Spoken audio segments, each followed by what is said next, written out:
Ako si Lizelle Irindon. Ito ang aking output number 2.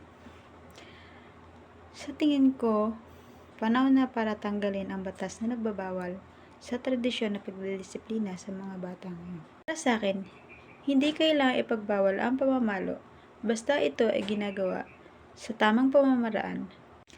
Sa tamang paggamit at pagdidisiplina, ang pamamalo ay maaaring maging epektibong disiplina.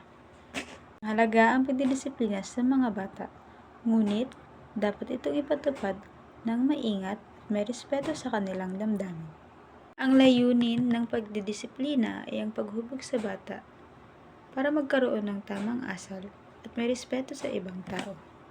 Mas mabuti nang ibalik ang pagdidisiplina noon kasi napapansin ko yung mga bata ngayon parang nawawalan na ng respeto sa mga nakakatanda sa kanila.